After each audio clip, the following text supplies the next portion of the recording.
राधे राधे गुरुजी। हाँ जी। मैं बनारस से आई हूँ। मेरा 2 प्रश्न है। एक है कि मेरे घर पे एक ही किचन है और हम लोग उसी में मतलब सोते बैठते हैं। किचन में सोते हैं?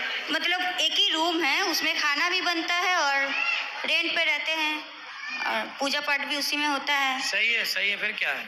तो वेज नॉन वेज दोनों बनता है मान लीजिए। तो काहे बनाते हो मांसाहार? मैं तो नहीं खाती, फिर अदर्स जो मेंबर्स हैं उन लोग खाते हैं। कौन अदर्स मेंबर कौन है उस कमरे में? बेटी है, हस्बैंड है। और तो आपकी बेटी कितनी बड़ी है? 9 इयर्स की है। तो वो 9 साल की बेटी मांस खाती है? घर पे हम लोग बंगाली है तो हम लोग का बनता रहता है मतलब। तो आप भी खाती हैं? नहीं, मैं 1 साल से नहीं खाती हूँ, पहले खाती थी। तो पति सब खाते? लोग खाते हैं। तो मैं लड्डू गोपाल को लेके जाना चाहती हूँ मेरे पास, मतलब ऐसे पूजा तो करते हैं लेकिन है नहीं। जाओ भगवान की पूजा करो, परंतु अब देखो ना खाओ मांस। पति कहाँ है? पति कहाँ है? आए हैं? हाँ आए। पति कहाँ है? घर पे है। यहाँ नहीं आए? नहीं। पति को समझाना कि मांस ना खाएं। मांस खाना सही है? काशी में रहते हो तो भगवान विश्वनाथ जी का प्रसाद पाओ, मांसाहार क्यों करना है? और तो क्या मैं पूजा कर सकती हूँ? मैं तो नहीं खाती। आप कर सकते हैं।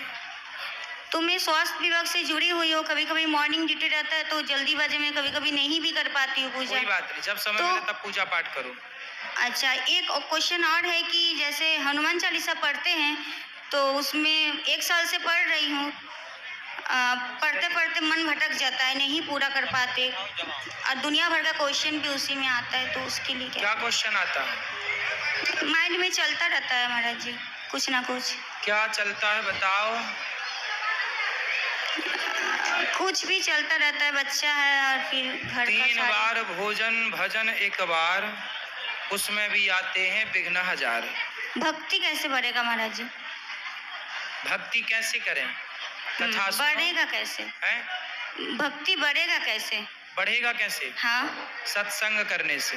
रोज कथाएं सुनो, धीरे धीरे भक्ति बढ़ेगी। सुनते हैं फिर छूट जाता है, फिर सुनते छूट जाता है, फिर सुनो फिर छूट जाए। तब तक सुनो जब तक भक्ति ना बढ़ जाए।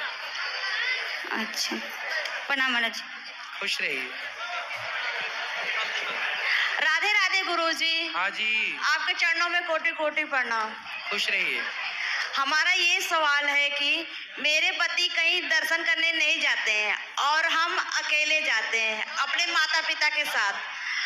तो हमारे ससुराल वाले कहते हैं तुम्हारा दर्शन पूजा सफल नहीं होगा बिना पति के बिना। अरे आप सब दर्शन करके आओ और पति आपका दर्शन कर लें तो नहीं तो घर बैठे दर्शन का फल मिल जाएगा, क्या दिक्कत है? और मेरे पति कहते हैं तुम जाओ, हमारे तरफ से आर्डर है। और मेरे ससुराल के जो रिश्तेदार हैं, वो क्यों नहीं जाना चाहते? क्यों नहीं जाना चाहते वो? हाँ, ए छोरा, इसको काहे घटा रहा है बेटा? वो क्यों नहीं जाना चाहते? उनको कहते हैं हम मन से ही भक्ति करते हैं, जाकर दिखावा नहीं करना चाहते हैं। अच्छा। हाँ। मतलब मंदिर जो जा रहे हैं वो दिखावा कर रहे हैं। हाँ। तो वो घर में मन से कौन सी भक्ति कर रहे हैं? अब उनकी विचार है, हम कुछ अगर बोलेंगे तो फिर लड़ाई हो जाती है, इसलिए हम चुप रहते हैं अब। तो मन में किसको याद करते हैं? हम उनको शिव जी को पूछते हैं, हम काशी से आए हैं। तो वो शिव जी को पूछते हैं? हाँ। तो वो काशी विश्वनाथ जी का दर्शन करने नहीं जाते?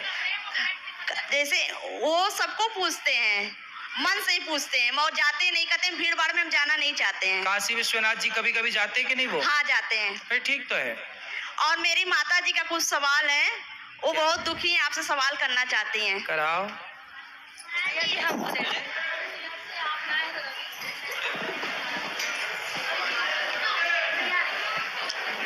राधे राधे गुरुजी। हाँ जी। आपके चरणों में कोटि कोटि प्रणाम। जी मैया। गुरुजी, हम ये पूछना चाहते हैं कि क्षमा करना गलत है? अगर मान लीजिए मेरे साथ कोई दुर्व्यवहार कर रहा है और मेरे दरवाजे आए तो उसको क्षमा करना गलत बात है? क्षमा बड़न को चाहिए छोटन को उत्पात। क्षमा करना बड़ी बात है। मेरा बेटा इसी वजह से हमसे बहुत दूर चला गया, बहुत परेशान है। क्यों? कहता है कि तुम्हारे दरवाजे जो अपमान किया वो आए तो उसको भगा दो। तो हमारा कभी भी इच्छा नहीं होता कि कोई हमारे दरवाजे आए तो उसको भगा दें। तो बेटा चाहता कि भगा दें। हाँ, बेटा चाहता है भगा दे, इसीलिए हमसे बहुत दूर हो गया है गुरुजी। कहाँ चला गया बेटा? हम भी काशी से आ रहे हैं, बनारस से। और वो कहाँ चला गया?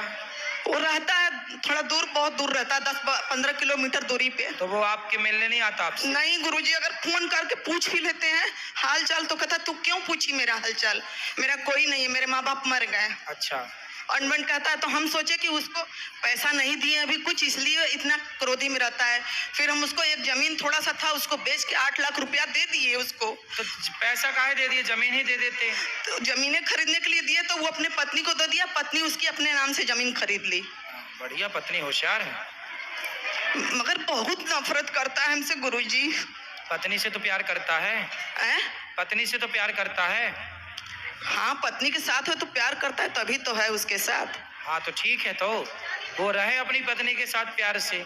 हम आप भगवान पोती के को साथ देखने के लिए तरसते हैं। किसको देखने के लिए? पोती के लिए हाँ, भगवान को देखने के लिए नहीं तरसती हो? बिल्कुल तरसते हैं गुरुजी। बस पोती पोती पोता पोता बस जपो लड्डू माला। गोपाल पा गए, लड्डू गोपाल को देख लेते तो हमें बहुत संतोष हो गया है पहले से। अब ये देखो, ऊपर से कह रही हो तुम, भीतर से तो पोती पोती देखना चाहती हो। नहीं नहीं, ऐसी बात नहीं है गुरुजी। ऐसी ही है। आपके शरण में आके झूठ नहीं बोल रहे हैं गुरुजी। तुम्हारे ध्यान में पोती ही पोती है, पोता ही पोता। मन हटाओ, ये उम्र भगवान के चिंतन की है। अच्छा कि बेटा दूर चला गया, तो पास में रहता तुम्हारा, उसी बेटे बेटी में मन लगा रहता। छोटा बेटा मेरे साथ रहता, वो मेरा सेवा करता है, पालन पोषण करता है। अभी उसकी शादी नहीं हुई है। हाँ तो उसकी होगी, तो उसके होंगे ढेर सारे पोता पोती, खिलाना। मगर ये बताइए, अपमान किसी का हम कर सकते हैं? करेंगे कितना पाप लगेगा? कर्म जो कर रहा है जैसा उसको फल देखो, मिलेगा। तुम्हारे बेटे को जाना ही था, पत्नी के चक्कर में है वो बेचारा, ठीक भी है ना। वो बहाने ढूंढ रहा था तो बहाना मिल भी गया तुमसे दूर जाने का। कौन सा बेटा आजकल अपने माँ बाप के पास रहता है? बताओ, ये प्रकृति का नियम है। तुम माता पिता को अब पीठ पक्की कर लेनी चाहिए कि बेटा को हम कितना भी अच्छा पढ़ाएं लिखाएं, संस्कार दें, लेकिन आजकल के बेटे दूर चले ही जाते हैं पत्नी को लेकर। जी। हमें अकेले ही रहना है। इस मानसिकता को डेवलप कर लीजिए और अपने भजन में मन लगाओ। बेटा बेटी में मन न लगाओ। तुम लगाते हो, बाद में रोते हो कि बेटा चला गया, पोती नहीं देख रही है, पोता नहीं देख रहा है। छोड़ो चप पोता पोती, राम राम जपो। जी गुरु जी। यही सत्य है कि आजकल के बेटे माँ बाप को लायक नहीं, पसंद नहीं करते। कुछ बेटे नहीं करते तो क्या जबरदस्ती तो नहीं कह सकते कि भैया अल्लाह हमसे बात कर। वो एक मैया मेरे पास आई, रोज कोई ना कोई मैया आती है और वो यही कहती है, गुरुजी मेरा बेटा मेरे को माँ नहीं कहता, मेरा बेटा मुझे माँ नहीं कहता, बात नहीं करता। आजकल के बेटों की यही समस्या है कि वो कहता है कब मरोगी? मरी नहीं तुम, इतना हालत तुम्हारा खराब हो गया, किडनी खराब हो गया, सब हो गया, मगर मरी नहीं, कब मरोगी हमसे पूछता है। फिर भी तुम पोता पोती जप रही हो। फिर भी तुम पोता पोती जप रही हो। नहीं गुरु, अब तो भजन में मन लगाओ मेरी माँ, भजन है ना। अब राम राम जपो। अब बेटा बेटा बिल्कुल, बेटा ठीक तो कह रहा है। तुम्हें कह रहा हूं कब मरोगी? तो मर जाओ बच्चों के लिए, मर जाओ संसार के लिए, जिंदा रहो भगवान के लिए। जी गुरु जी।